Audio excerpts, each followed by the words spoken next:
This is a recap for The Bold and the Beautiful, Tuesday, September the 8th, 2015. At the beach house, you have Wyatt and Ivy who are talking about this madness that took place with her trying to blackmail Steffy.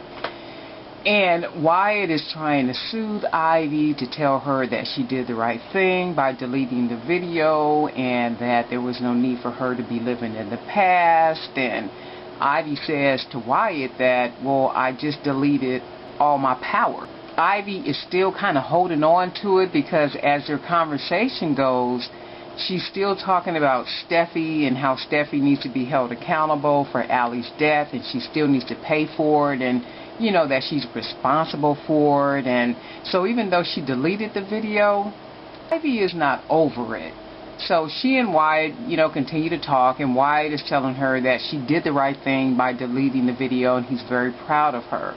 And he wants Ivy to even say, out loud, just say that you did the right thing by deleting the video. It was right, and it was the right thing for you and for her and for everyone involved.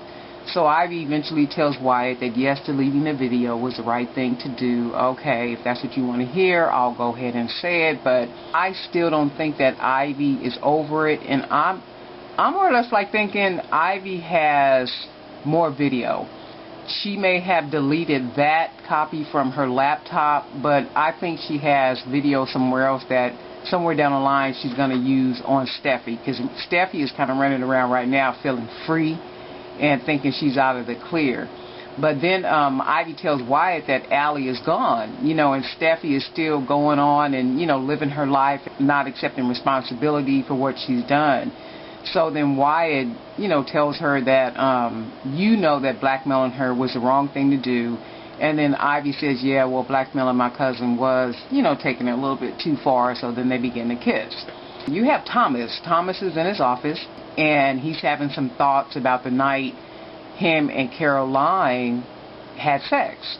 During these thoughts, Brooke walks in, and when Brooke walks in, Brooke is just so upset about this relationship with Ridge and Caroline, because Brooke says, well, I just don't understand why he's doing this, why he changed his mind, why does he want to have a baby with her, why did he get back in the relationship with her, all these questions.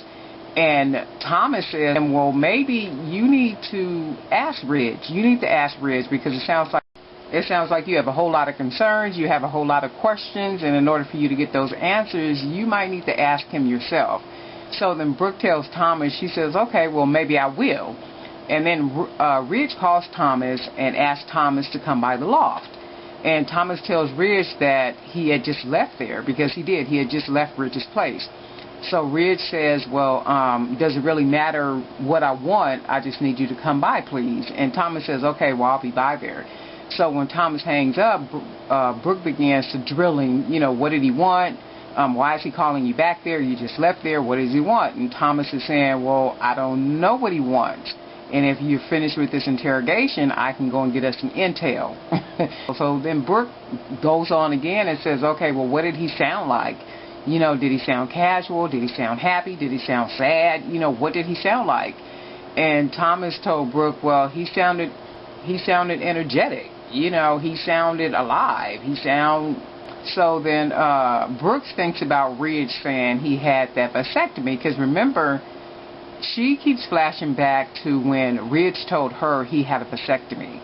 So in Brooke's mind, Brooke is trying to figure out, okay, well, how can you be getting ready to have a baby with Caroline when you told me you had a vasectomy? And if you had a vasectomy, you can't be having kids. So it's like, okay, well, what are you doing? So Brooke jumps online and starts doing some little research. Thomas shows up at Ridge's loft, and Ridge tells him that him and Caroline are going to get married. And he would like for him to stand by him. And, Thomas is like, well, stand by you in what way? So Ridge says, well, I want you to be my best man. Thomas is looking a little shocked, him and Caroline. And Thomas goes ahead and agrees and says, okay, yeah, I'll be your best man. So Ridge runs out of the place to go get some champagne. And when he leaves, of course, Caroline and Thomas begin their conversation about what happened. So Caroline tells Thomas right away that Ridge could never find out about the night that they had sex, because if he does, it'll ruin everything. And not only for her, but for the both of them. they passed words back and forth about him, not wanting to hurt her. He only wants the best for her, and he only did what he did with the thought that she was his. And I guess the way that things were going and the way she was reacting to him, Thomas was thinking, okay, well, we're together. It's going to be what I want it to be. So Ridge comes back with a bottle of champagne, and Caroline is crying. And Ridge asks her what's wrong, and she says nothing. She's just a little emotional, and that's it. So Ridge says, okay, well, I want to celebrate. So they begin to celebrate. So then you have Steffy, who is telling Liam at the Malibu house that Wyatt convinced Ivy to delete the video from off of her laptop. So Steffy is kind of telling Liam that she believes Ivy is more upset with Ivy because she didn't see that Allie needed some help, and that Allie was basically kind of going off the scales, and she was having some troubles and some real issues, and she wasn't able to help her. And Steffy is saying, I really think that is what she's driven by, and because Steffy is there and she's kind of like a target, she can kind of take it out on her because of her guilt for not being able to help her cousin slash best friend.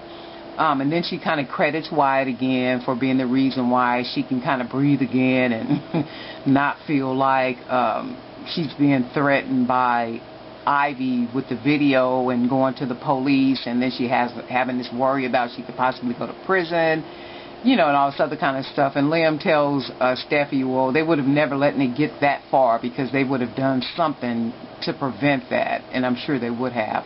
So then they talk about Allie in the night that the situation happened, and Liam is hoping that they could just move forward and move on, and he jumps on the phone and he calls Wyatt, and he asks Wyatt, is Ivy there? And Wyatt said, yes, she is. And Liam asked him to put the phone on speaker. So when he puts the phone on speaker, of course, Ivy is able to hear too. So Liam is saying, well, I understand that you deleted the video, and we can move forward with this now and everything is fine. And they all agreed. Liam said, I just need one last thing, and for everybody to just kind of make a promise that we will never speak about that night again. It's a dead issue. We'll never bring it up again. So all four of them pretty much agreed. And then after the conversation, they hang the phone up. Liam and Steffy kind of have a little conversation, and they start to kiss. And it's not like you get a whole lot out of 18 minutes worth of program. So The Bold and the Beautiful is 30 minutes, but you basically get about 18 minutes out of it. And in this episode, it was just a lot of kind of rehashing, kind of backtracking, some flashbacks, not a whole lot. And I know there's times when they can get a nice amount of what's going on in that little 18 minutes, and it's a lot to talk about. In fact, it could be some, talk that you want to share around the water cooler at work, but this wasn't one of those kind of episodes. So this has been a recap for The Bold and the Beautiful, Tuesday, September the 8th, 2015. Darlene Knight. Like the video if you like it. Comment if you have a comment. Be sure to subscribe. Thanks for watching.